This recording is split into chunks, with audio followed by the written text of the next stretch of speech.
পথ হারিয়ে ফেলেছে, এই কথা যদি বলি ভুল বলা হবে। আমার কাছে মনে হচ্ছে যে তারা এখন পর্যন্ত কোন পথে যাবে সেই পথটি খুঁজে পায়নি। হারানোর প্রসঙ্গ তখনই আসে যখন আপনার হাতে কোনো কিছু থাকে। আপনি ঢাকা চট্টগ্রামের হাইওয়েতে আছেন, একটা পথের মধ্যে আছেন, চট্টগ্রামে যাচ্ছেন। তো কোনো কারণে আপনি কুয়াশার মধ্যে পড়েন বা অন্য যে কোনো কারণে পড়েন, আপনি যে কোনো একটা হাইওয়ে বাদ দিয়ে আশেপাশের একটা রাস্তায় আপনি ঢুকে পড়লেন। যেমন ধরেন আপনি চট্টগ্রামের যাওয়ার আগে সেই চান্দিনার ওই জায়গাতে একটি বাইপাস সড়ক ধরলেন, যে খুব দ্রুত আপনি মেইন রোডের ঝামেলা এড়িয়ে আপনি একেবারে মীরের সরাই পর্যন্ত পৌঁছে যাবেন। কিন্তু বাস্তবতা হলো যে আপনি সেই পথটা প্রথমে পেয়েছেন, তারপর আপনি পথ হারিয়েছেন। এটাই গেল এক। কিন্তু দেখা গেল যে আপনি ঢাকা থেকে চট্টগ্রামে যাবেন, যাওয়ার আপনি পথটাই আপনি এখন পর্যন্ত সিলেক্ট করতে পারেননি বা খুঁজে পাননি। ইউ ডোন্ট নো, আপনার রুটটা জানেন না।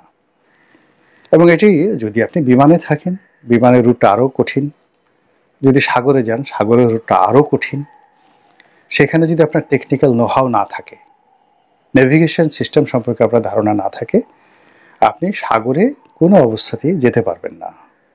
অ্যাকর্ডিংলি মহাকাশে আপনি যখন আকাশে উড়লেন, আকাশে আপনাকে পুরো একটা নেভিগেশন সিস্টেম, আপনি ঢাকা থেকে দিল্লি যাবেন কিংবা ঢাকা থেকে লন্ডন যাবেন, ওটা আকাশের একটা সেই রুট রয়েছে এরোপ্লেন, সেই রুটটি আপনাকে আগে পেতে হবে, তারপর আপনি হারিয়ে যাবেন। তার আগে আপনি হারাতে পারবেন, আগে পেতে হবে। তো সরকার তার যে গতিপথ, সেই গতিপথ আমার কাছে মনে হচ্ছে এখনো পায়নি। তারা যেদিন ক্ষমতায় এলেন, তারা কেউ ভাবেননি যে তারা ক্ষমতায় আসবেন। নান অফ দেম, ইনক্লুডিং এই যে যারা সমন্বয়ক হিসেবে 3 জন আছেন, তারা কখনোই 5ই আগস্ট তারিখ পর্যন্ত 6 তারিখে পর্যন্ত ভাববেননি যে তারা নিজেরা সরকারে আসবেন বা অন্যান্য যারা এসছেন তাদের মধ্যে এই অ্যাম্বিশন ছিল না। 2 নম্বর হলো তারা ক্ষমতায় বসার পর তাদের যে 90 ডেজ কর্মপ্ল্যান, প্রথম 90 দিনে তারা কী করবেন এই ব্যাপারে যেহেতু তাদের কারোই কোনো অভিজ্ঞতা ছিল না, তারা প্রথম 30 দিন, দ্বিতীয় 30 দিন, পরবর্তী 30 দিন, 90 ডেজের একটা মাস্টার প্ল্যান থাকে, এটা তারা করতে পারেনি। ফলে কি হলো, তারা তাদের যে গতিপথ, তাদের যে ডেস্টিনেশন, সেই ডেস্টিনেশনটি তারা ছেড়ে দিয়েছে দৈনিক আবহাওয়ার উপর। আজকে সকালে যেভাবে সূর্যোদয় হয়েছে, আকাশের অবস্থা যেমন, বাতাসের অবস্থা যেমন, ওটার উপর নির্ভর করে তারা 24 ঘন্টার জন্য দিনটি কী করে পার করা যায়, এইভাবে এখন পর্যন্ত তারা চলছে। তারা আগামীকাল কিভাবে চলবে, 1 মাস পরে কি হবে, ওটা হচ্ছে না। আজকের দিনে যা কিছু ঘটছে ওটার প্রেক্ষিতে তারা সিদ্ধান্ত নিচ্ছে। যেমন ধরুন, শাহবাগে একদল চিকিৎসক আন্দোলন করছে, এটি তারা গতকাল চিন্তা করেনি যেটা তাদের হতে পারে। তাদের কোনো গোয়েন্দা রিপোর্ট থেকে শুরু করে তাদের কোনো মাস্টার প্ল্যান নেই। কিংবা ধরুন, যেদিন আনসার বিদ্রোহ হলো, আনসারেরা সচিবালয়ে ঢুকে পড়লো, তার আগের দিন তারা জানতে পারেনি, চিন্তাও করেনি। এরপর যখন আনসাররা ঢুকলো, তখন তারা সিদ্ধান্ত নিতে পারেনি যে এটা কি মিলিটারি দিয়ে তারা এটা মীমাংসা করবে না সমন্বয়কদের দিয়ে করবে। এবং তারা সিদ্ধান্ত না নিয়ে বসে থাকলো এবং সমন্বয়ক যারা আছে তারা এই সিদ্ধান্ত নিল। তো এইভাবে প্রায় প্রতিদিনই তারা যে সিদ্ধান্ত নিচ্ছেন, এটি হলো সকালবেলা উঠে যেভাবে পরিবেশ পরিস্থিতি তৈরি হচ্ছে ওই দিন ডে টু ডে ওয়ার্ক তারা করছেন। কিন্তু এখনো পর্যন্ত টিল টুডে, আমি আজকের দিন পর্যন্ত ভিডিও করছি, আমি আমার ক্ষুদ্র যে অভিজ্ঞতা, সেই অভিজ্ঞতা দিয়ে কোনো সরকারি কর্মকর্তা, তারপর যারা এই মুহূর্তে রাজনৈতিক ব্যক্তিবর্গ রয়েছেন ক্ষমতার বাইরে, আর ক্ষমতার মধ্যে যারা রয়েছেন উপদেষ্টা ও রাজনৈতিক ব্যক্তিত্ব, তাদের মধ্যে একটা সার্কেল অ্যান্ড কমিউনিকেশন আমি দেখিনি। প্রায় সবাই প্রতিদিনের পরিবেশ পরিস্থিতি অনুযায়ী কথাবার্তা বলছেন। এর ফলে কি হলো, সরকার ভীষণ রকম অস্থির, ভীষণ রকম ভীত সন্ত্রস্ত, এবং তারা কতটা ভয়ে কম্পমান তার একটা উদাহরণ দিই। আমাদের এই যে সামাজিক মাধ্যমগুলোতে বিশেষ করে আওয়ামী লীগের যারা লোকজন রয়েছে, তারা এখন প্রায় প্রতিদিনই একটা গুজবের কারখানা তৈরি করছে। কি গুজব? অমুক উপদেষ্টাকে খুঁজে পাওয়া যাচ্ছে না, অমুক উপদেষ্টার পাসপোর্ট আটক করা হয়েছে, অমুক সমন্বয়কে ক্যান্টনমেন্টে ধরে নিয়ে যাওয়া হয়েছে। এবং এই ধরনের গুজব যে কোনো লোকই, সেটা ফেসবুকে পোস্ট করুক বা একটা কোনো মতে মিথ্যা ভিডিও তৈরি করে 1-2 মিনিটের একটা টিকটক করে সে ছেড়ে দিল, কোটি কোটি লোক এটার পিছনে ঘুরছে। এই যে অস্থিরতা, মানে কান চিলে নিয়ে গেছে। তো সেই বিখ্যাত শামসুর রহমানের যে বিখ্যাত কবিতা, এখন চিলের পিছনে আমি ছুটছি, কিন্তু একবার আমি দেখছি না যে আমি কানটা আমার আছে কিনা। তো এই যে গুজব, সেই গুজবের মধ্যে ডক্টর মোহাম্মদ ইউনূস থেকে শুরু করে হাসনাত, সার্জিস, তাদের নাম যেভাবে আসছে, নাগরিক কমিটির ওদের নাম আসছে, এনে প্রতিদিনই একটা একটা করে গুজব ছড়িয়ে পড়ছে। এবং সেই গুজব এতটা ভয়ঙ্কর, যেমন দেখা গেল সরকারের কোনো উপদেষ্টাকে 2 দিন আমরা দেখতে পাচ্ছি না, বলা হলো তিনি পদত্যাগ করেছেন, তাকে আটকে রাখা হয়েছে, তাকে পাওয়া যাচ্ছে না। ডক্টর মোহাম্মদ ইউনূস সুইজারল্যান্ডে গিয়েছেন, তো তিনি আসবেন কি আসবেন না, তারপর তিনি কি করবেন, তিনি পদত্যাগপত্র পাঠিয়ে দিয়েছেন। নানা রকম, মানে যাকে বলা হয় গুজবের একটা কারখানা সোশ্যাল মিডিয়াতে যে চলছে, সেই কারখানার সঙ্গে পাল্লা দিয়ে সরকারি যারা কর্তা ব্যক্তি তারাও রেসপন্ড করছে। যেমন ধরুন ডক্টর আসিফ নজরুলের মতো মানুষ, যাকে বলা হয় ডিফ্যাক্টো প্রধানমন্ত্রী।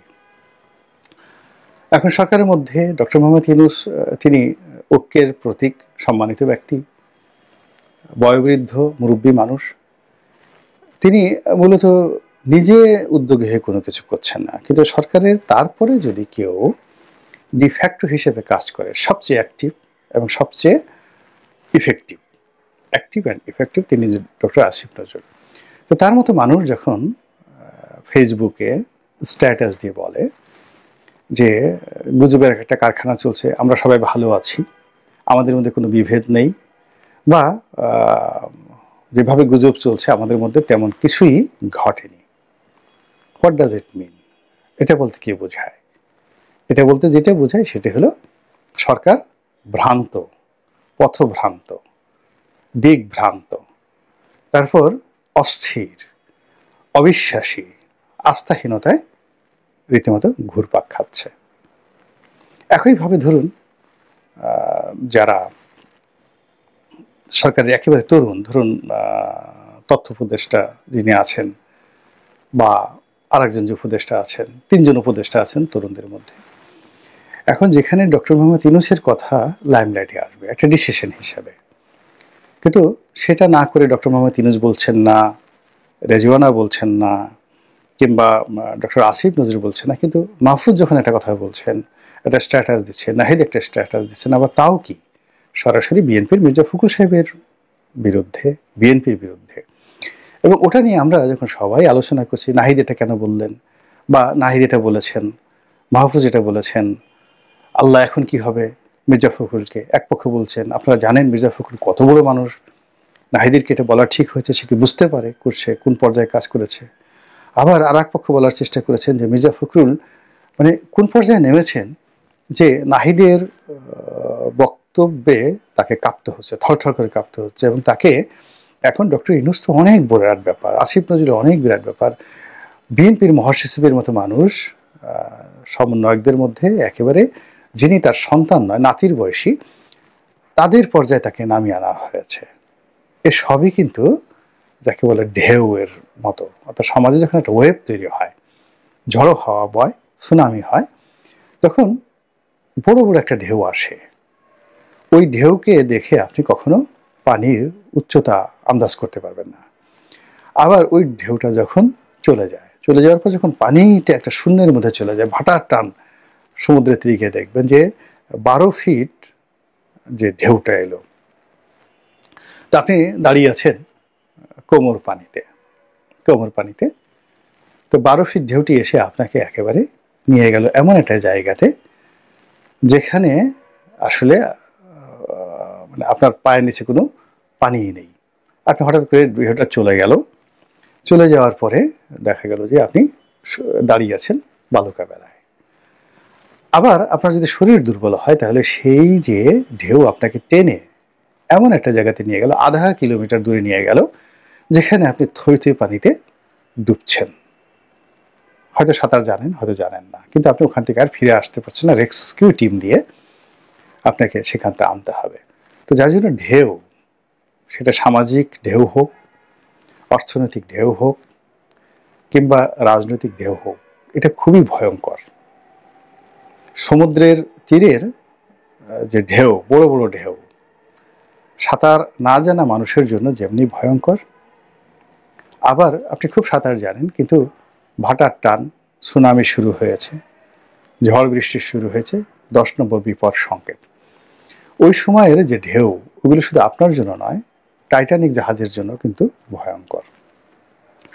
যার জন্য ঢেউয়ের মোকাবেলা করাটা বুদ্ধিমানের কাজ না। আমাদের এই পুরো সমাজে এখন ঢেউ শুরু হয়ে গেছে। ফলে আমি কোনো অবস্থাতেই বা আপনি কোনো অবস্থাতেই পানির যে লেভেলটা, সেই লেভেলটা কোন পর্যায়ে রয়েছে, গভীরতাটা কোন পর্যায়ে রয়েছে, এবং আমি কোথায় দাঁড়িয়ে আছি, আমার উপরে কয়টা ঢেউ আসছে, চারিদিকে কয়টা ঢেউ আছে, আমরা কোনো কিছু টের পাচ্ছি না। এই যে অস্থিরতা, এই যে দিকভ্রান্তি, এই যে ভুল এবং ভ্রান্তি, এটি সরকারকে অক্টোপাসের মতো, যাকে বলা হয়, ঘেরাও করে আছে। এবং সেই ঘেরাওয়ের কারণে কি হলো, আমরা বলছি সরকার পথ হারিয়েছেন, আসলে সরকার পথ তো পানে নাই, বরং তারা এখন পথ যে খুঁজবেন, সেই খোঁজার মতো তার যে দৃষ্টিশক্তির দরকার, দিবালোক দরকার, দিনের আলো দরকার, কিংবা এই পথ খুঁজে পাওয়ার জন্য তাদের যে সিক্স সেন্স দরকার, এর পুরোটাই এখন প্রতিকূলে চলে গেছে।